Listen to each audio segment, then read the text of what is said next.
ಸ್ವಾದ ಸರೋವರಕ್ಕೆ ಸ್ವಾಗತ. ನಾನು ಲತಾ ಜಯರಾಮ್. ನಮಸ್ಕಾರ ವೀಕ್ಷಕರೇ. ಇವತ್ತು ನಾವೊಂದು ಬಹಳ ಆರೋಗ್ಯಕರವಾದ ಹುಳಿ ಮಾಡಿ ತೋರಿಸಿದ್ದೀನಿ. ಅದೇನೆಂದರೆ ಮೊಳಕೆ ಕಟ್ಟಿದ ಮೆಂತ್ಯದ ಕಾಳು. ರೆಗ್ಯುಲರ್ ಎಷ್ಟೋ ಜನ ಮೆಂತ್ಯದ ಹುಳಿ ಮಾಡ್ಕೊಂಡಿದ್ದೀರಾ, ಬಟ್ ಇದು ಮೊಳಕೆ ಕಟ್ಟಿದ ಮೆಂತ್ಯದ ಕಾಳಲ್ಲಿ ಹುಳಿ ಹೇಗೆ ಮಾಡೋದು ಅಂತ ತೋರಿಸಿದ್ದೀನಿ. ಇದು ಆರೋಗ್ಯಕ್ಕೆ ಬಹಳ ಒಳ್ಳೆಯದು. ಮೈ ಕೈ ಕಾಲು ನೋವು ಇದ್ದವ್ರಿಗೆಲ್ಲ ಒಳ್ಳೆ ಗುಣ ಆಗುತ್ತೆ ಇದರಿಂದ. ಅಷ್ಟೇ ಅಲ್ಲದೆ ಇನ್ನೊಂದು, ನಾವು ಯುಗಾದಿ ಹಬ್ಬದಲ್ಲಿ ಹೇಗೆ ಬೇವು ಬೆಲ್ಲ ತಿಂತೀವಲ್ಲ, ಹಾಗೆ ಇವತ್ತು ಇನ್ನೊಂದು ಸಿಹಿ ಕಹಿ ಖಾದ್ಯ ಮಾಡಿ ತೋರಿಸಿದ್ದೀನಿ. ಮೆಂತ್ಯ ಹುಳಿ ಮಾಡೋ ಮಧ್ಯದೊಳಗೆ ನೋಡಿ, ಇದು ಸಿಹಿ ಕಹಿ ಖಾದ್ಯ ಇದು, ಆಯಿತಾ. ಇದನ್ನು ತೋರಿಸಿದ್ದೀನಿ ಹುಳಿ ಮಧ್ಯದಲ್ಲಿ. ಸೊ ಹೇಗೆ ಮಾಡಿದ್ದೀನಿ ಅಂತ ಪ್ರತಿಯೊಂದು ಡೀಟೇಲಾಗಿ ನಿಮಗೆ ಎಕ್ಸ್ಪ್ಲೈನ್ ಮಾಡಿದ್ದೀನಿ. ಹೆಂಗೆ ಮೊಳಕೆ ಬರ್ಸ್ಕೋಬೇಕಂತನೂ ಹೇಳಿದ್ದೀನಿ ನಾನು ನಿಮಗೆ. ನಮ್ಮ ವಿಡಿಯೋನ ಪೂರ್ತಿ ನೋಡಿ. ಮತ್ತು ನಮ್ಮ ಸ್ವಾದ ಸರೋವರ ಚಾನಲ್ ಯಾರ್ಯಾರು ನೋಡ್ತಾ ಇದ್ದೀರೋ ದಯವಿಟ್ಟು ಸಬ್ಸ್ಕ್ರೈಬ್ ಮಾಡಿ ನೋಡಿ, ಲೈಕು ಶೇರ್ ಮಾಡಿ, ಮತ್ತು ಬೆಲ್ ಐಕಾನ್ ಪ್ರೆಸ್ ಮಾಡಿ. ಆಲ್ ಅನ್ನೋ ಆಪ್ಷನ್ ಸೆಲೆಕ್ಟ್ ಮಾಡಿದ್ರೆ ನಾವು ಮಾಡೋ ಅಡುಗೆ ನೋಟಿಫಿಕೇಷನ್ಸ್ ನಿಮಗೆ ಬಂದು ತಲುಪತ್ತೆ. ಈಗ ಮೊಳಕೆ ಕಟ್ಟಿದ ಮೆಂತ್ಯದ ಕಾಳು ಹುಳಿ ಮಾಡೋದು ನೋಡೋಣವೇ. ಮೆಂತ್ಯದ ಮೊಳಕೆ ಕಾಳಲ್ಲಿ ಹುಳಿ ಮಾಡೋಕ್ಕೆ, ಅಂದರೆ ಸಾಂಬಾರು ಮಾಡೋಕ್ಕೆ 2 ಕಪ್ಪು ಮೆಂತ್ಯದ ಸ್ಪ್ರೌಟ್ಸ್ ತೊಗೊಂಡಿದ್ದೀನಿ. ನಿಮ್ಮೆಲ್ರಿಗೂ ಗೊತ್ತಿದೆ ಮೆಂತ್ಯ ಬಹಳ ಒಳ್ಳೆಯದು ಅಂತ. ಅದರೊಳಗೆ ಮೆಂತ್ಯದ ಸ್ಪ್ರೌಟ್ಸ್ ಅಂದರೆ ಮೊಳಕೆ ಬಂದಿದ್ದ ಕಾಳು ಭಾಳ ಒಳ್ಳೆಯದು. ಈ ಸ್ಪ್ರೌಟ್ಸು ಮನೆಯಲ್ಲೇ ಮಾಡ್ಕೊಂಡಿದ್ದು ನಾನು. ಮೆಂತ್ಯನ ಒಂದು 200 ಗ್ರಾಮಷ್ಟು ಮೆಂತ್ಯ ತೊಗೊಂಡು ತೊಳ್ಕೊಂಡು ಓವರ್ನೈಟ್, ಅಂದರೆ ಒಂದಿನ ರಾತ್ರಿ ನೆನೆಸಿ ಮಾರನೇ ದಿನ ಆ ನೀರೆಲ್ಲ ತೆಗೆದು ಒಂದು ಬಟ್ಟೆನಲ್ಲಿ ಕಟ್ಟಿ ಅದ್ರ ಮೇಲೆ ಏನಾದರೂ ಭಾರವಾಗಿಟ್ಟು ಮೊಳಕೆ ಬರ್ಸ್ಕೊಂಡಿದ್ದೀನಿ. ಸೊ ಈ ಪ್ರೋಸೆಸ್ ಆಗೋಕ್ಕೆ ನಮಗೆ 2 ದಿನ ಬೇಕಾಗುತ್ತೆ. ಒಂದಿನ ನೆನಿಬೇಕು, ಒಂದಿನ ಮೊಳಕೆ ಬರಬೇಕು. ಸೊ 2 ಕಪ್ಪಷ್ಟು ಮೆಂತ್ಯ ಸ್ಪ್ರೌಟ್ಸ್ ತೊಗೊಂಡಿದ್ದೀನಿ. ಮತ್ತು ಅದಕ್ಕೆ 1 ಕಪ್ಪಷ್ಟು ತೊಗರಿಬೇಳೆ ತೊಳೆದಿಟ್ಕೊಂಡಿದ್ದೀನಿ, ಅದನ್ನು ಸೇರಿಸ್ಕೊತಾ ಇದ್ದೀನಿ. ಇದಕ್ಕೊಂದು 4 ಮೀಡಿಯಮ್ ಸೈಜ್ ಟೊಮೆಟೊ ಕಟ್ ಮಾಡಿ ಇಟ್ಕೊಂಡಿದ್ದೀನಿ, ಅದನ್ನು ಹಾಕೋತಿದ್ದೀನಿ. ಡೈರೆಕ್ಟಾಗಿ ಕುಕ್ಕರಲ್ಲಿ ಹಾಕೋತಿದ್ದೀನಿ, ಯಾಕಂದರೆ ಕುಕ್ಕರಲ್ಲಿ ನಾನು ಬೇಯಿಸ್ಕೊತೀನಿ ಅದಕ್ಕೋಸ್ಕರ. ಮತ್ತು ಇದಕ್ಕೆ ಇದೆಲ್ಲ ಪೂರ್ತಿ ಮುಳುಗೋಷ್ಟು ನೀರು ಹಾಕ್ಕೊಳ್ಳೋಣ. ಚಿಟಕಿಯಷ್ಟು ಅರಿಶಿನ ಮತ್ತು 1 ಸ್ಪೂನಷ್ಟು ಎಣ್ಣೆ, ಇದು ಹಾಕ್ಕೊಂಡು 3 ವಿಸಿಲ್ ಬರುವಷ್ಟು ಕುಕ್ಕರ್ನ ಕೂಗಿಸ್ಕೊಳ್ಳೋಣ. ಈಗ ಕುಕ್ಕರ್ ಇಟ್ಟಿದ್ದೀನಿ ನಾನು. ಕುಕ್ಕರ್ ಬಿಸಿಲು ಆಗೋದ್ರೊಳಗೆ ಹುಳಿಗೆ ಬೇಕಾಗಿರೋ ಮಸಾಲ ಪದಾರ್ಥಗಳು ರುಬ್ಕೊಂಡ್ಬಿಡೋಣ. ಈಗ ಬಾಣಲೆನಲ್ಲಿ ಒಂದು ಅರ್ಧ ಟೀ ಸ್ಪೂನ್ ಎಣ್ಣೆ ಹಾಕ್ಕೊಂಡಿದ್ದೀನಿ. ಅದಕ್ಕೆ ಇವಾಗ 2 ಟೀ ಸ್ಪೂನಷ್ಟು ಕಡಲೆಬೇಳೆ, 1 ಟೀ ಸ್ಪೂನಷ್ಟು ಉದ್ದಿನಬೇಳೆ,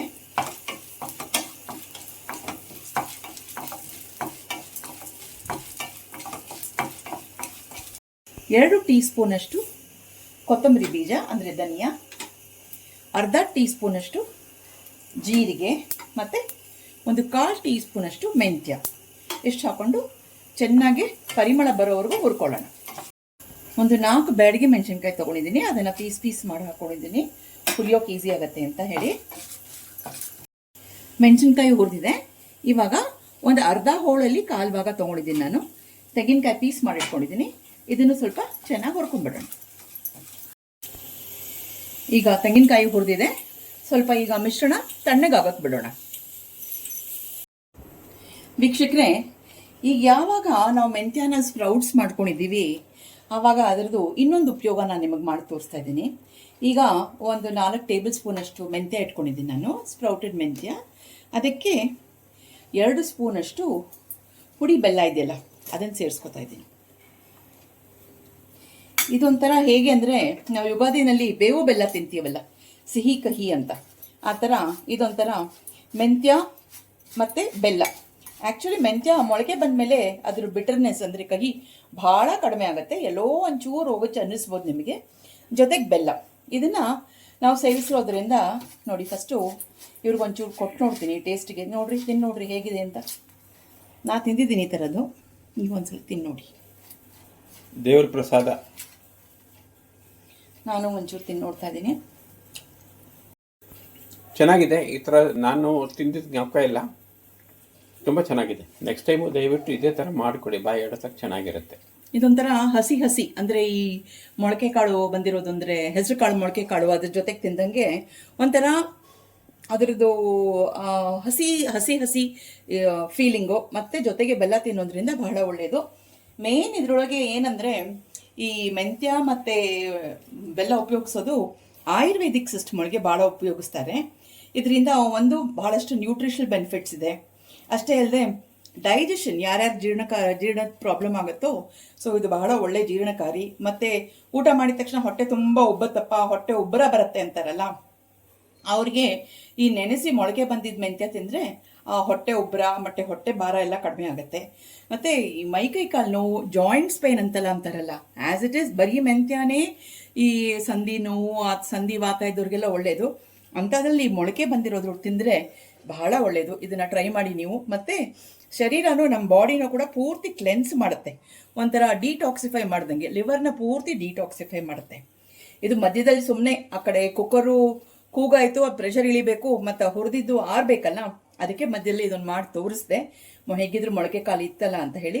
ಸೊ ನೀವು ಇದನ್ನು ಮನೇಲಿ ಮಾಡ್ಕೊಳ್ಳಿ. ಮಾಡಿ ಮೊಳಕೆ ಕಾಳನ್ನ ನೀವು ಫ್ರಿಜ್ ಒಳಗೆ ಇಟ್ಕೊಂಡ್ಬಿಟ್ರೆ ಯಾವಾಗ ಬೇಕೋ ಆವಾಗ ಒಂಚೂರು ಬೆಲ್ಲ, ಬೇಕಾದವರು ಇದಕ್ಕೆ ಸ್ವಲ್ಪ ಉಪ್ಪು ನಿಂಬೆಹಣ್ಣು ಕೂಡ ಹಿಂಡ್ಕೊಂಡು ತಿನ್ಬೋದು. ಬಟ್ ಬೆಲ್ಲದ ಇಫೆಕ್ಟೇ ಬೇರೆ ಇರುತ್ತೆ. ಹುರಿದ ಮಿಶ್ರಣ ಆರಿದೆ. ಇವಾಗ ಇದಕ್ಕೊಂದು ಸ್ವಲ್ಪ ನೀರು ಹಾಕಿ ರುಬ್ಕೊಂಬರೋಣ. ವೀಕ್ಷಕರೇ, ಮಿಶ್ರಣನ ರುಬ್ಕೊಂಬಂದಿದ್ದೀನಿ, ನೈಸ್ ಪೇಸ್ಟಾಗಿ ಮಾಡ್ಕೊಂಬಂದಿದ್ದೀನಿ. ಈ ಕಡೆ ಕುಕ್ಕರು ಪ್ರೆಷರ್ ಎಳೆದಿದೆ, ಕುಕ್ಕರ್ ಮುಚ್ಚ ತೆಗೆಯೋಣ ಇವಾಗ.